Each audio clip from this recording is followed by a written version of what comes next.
Right Pawan. So YCP పాలనలో 5 ఏళ్లలో జగన్ ఎన్నో అక్రమాలు అన్యాయాలు చేశారు. వీటన్ని అంటే అధికారంలో ఉన్నప్పుడు అవన్నీ బయటికి రాకుండా వాటిని తొక్కి పట్టడం జరిగింది. ఇప్పుడు కూటమి ప్రభుత్వం బయటికి వచ్చిన తర్వాత ఎప్పుడైతే అధికారంలోకి వచ్చిందో వీటన్నిటిని కూడా ఈ అక్రమాలన్నీ కూడా బయటపడుతూ ఉన్నాయి. సో ఇప్పుడు అలాంటిదే మరొకటి కూడా బయటపడడం జరిగింది. అండ్ దీనికి సంబంధించి మనం చూస్తే ఏదైనా ప్రభుత్వ నిర్ణయం ఒకటి తీసుకోవాలి అనుకుంటే గనక దాని విధి విధానాలు అమలు చేయాలి అంటే మంత్రివర్గంలో నిర్ణయం అంటే చర్చించి వాళ్ళతో అక్కడ మంత్రివర్గం ఆమోదం పొందిన తర్వాత అది అమల్లోకి తీసుకురావాలి ఆ నిర్ణయాన్ని.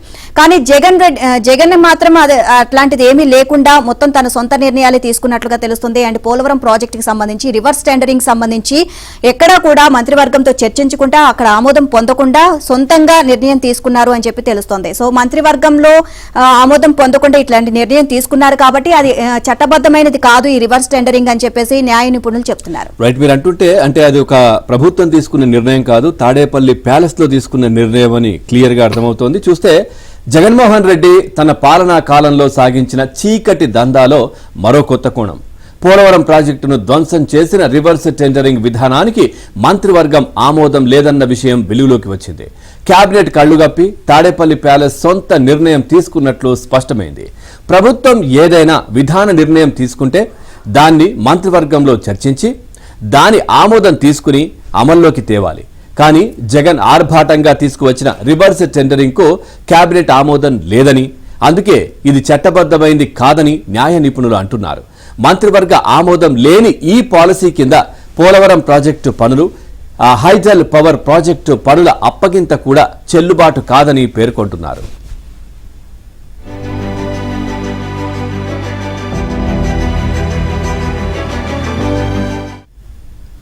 ఏపీలో 100 కోట్ల రూపాయల విలువ దాటి ప్రభుత్వం చేపట్టే ప్రతి పనికి రివర్స్ టెండర్ విధానం అమలు చేయాలి అంటూ 2019 ఆగస్టు 16వ తేదీన రాష్ట్ర జల వనరుల శాఖ జీవో 67 జారీ చేసింది.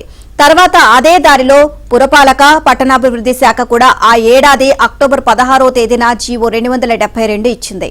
అనంతరం దాదాపు ఏడాదికి 2020 ఆగస్టు 25వ తేదీన ఇదే రివర్స్ విధానానికి సంబంధించిన సమగ్ర మార్గదర్శకాలతో ఆర్థిక శాఖ జీవో 79 జారీ చేయడం విశేషం. పోలవరం ప్రాజెక్టులో మిగిలిన 1771 కోట్ల విలువైన హెడ్ వర్క్స్ పనులకు 4987.55 కోట్ల పోలవరం జల విద్యుత్ కేంద్రం నిర్మాణానికి రివర్స్ టెండరింగ్ విధానంలో జల వనరుల శాఖ నోటిఫికేషన్ జారీ చేసింది.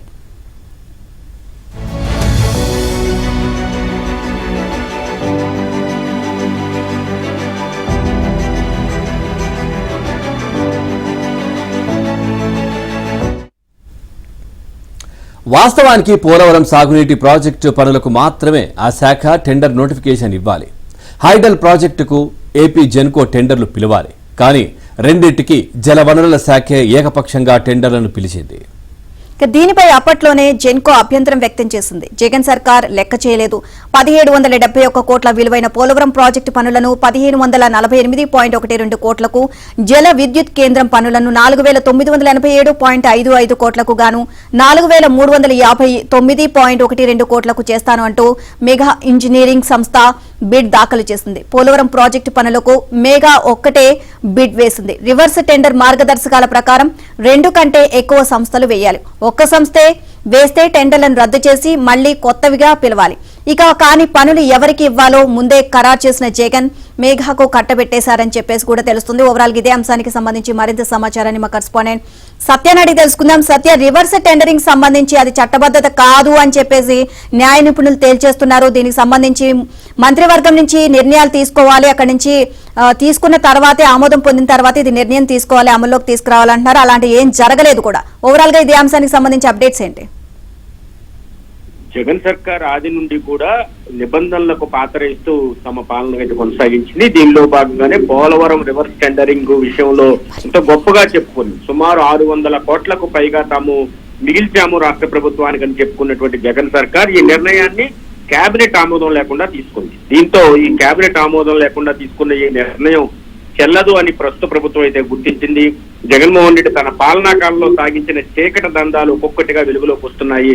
పోలవరం ప్రాజెక్టును రివర్స్ టెండరింగ్ పేరుతో విధ్వంసం చేసి అక్కడ ఎవరు కూడా అంటే గుత్తేదారులు ఎవరూ లేని సమయంలో విపరీతంగా వరద రావడం వల్ల అక్కడ తీవ్రమైనటువంటి నష్టం ప్రాజెక్టుకు వాటిల్లిన పరిస్థితి తీసుకొచ్చింది. దీంతో ఈ రివర్స్ టెండరింగ్ పేరు చెప్పి ఇచ్చినటువంటి వాటిని కూడా నిబంధనలకు విరుద్ధంగా సాధారణంగా రివర్స్ టెండరింగ్ పిలిచినప్పుడు ఇద్దరి కంటే ఎక్కువ మంది రావాల్సి ఉంటుంది గుత్తేదారులు. అయితే ఒక్కరే వచ్చినప్పటికీ కూడా మెగా ఇంజనీరింగ్ వాళ్ళు ఒక్కళ్ళే వచ్చినప్పటికీ కూడా వారికి ప్రాజెక్ట్ ను కట్టబెట్టేసిన పరిస్థితి అయితే ఉంది. దీంతో పాటు ఏదైతే 100 కోట్ల పైబడి ఏ ప్రాజెక్ట్ అయినా సరే దానికి ఖచ్చితంగా రివర్స్ టెండరింగ్ లో న్యాయ సమీక్ష కూడా పంపుతామన్నారు. ఇటువంటి నిబంధనలన్నింటినీ కూడా పాతరేసిన పరిస్థితి అయితే 2019 ఆగస్టు 16వ తేదీన రాష్ట్ర జనవనరుల శాఖ జీవో 67 జారీ చేసింది. తర్వాత అదే దారిలో పురపాలక పట్టణాభివృద్ధి శాఖలు కూడా ఈ రివర్స్ టెండరింగ్ సంబంధించి జీవోలు జారీ చేశాయి.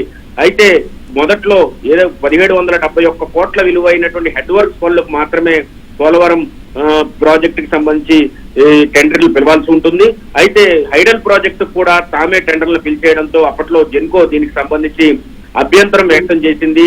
అయినప్పటికీ కూడా దాన్ని ఖాతరు చేయకుండా 1548 కోట్లకు ప్రాజెక్టుకు దీంట్లో 231 కోట్లు మిగిల్చామని చెప్పుకుంది.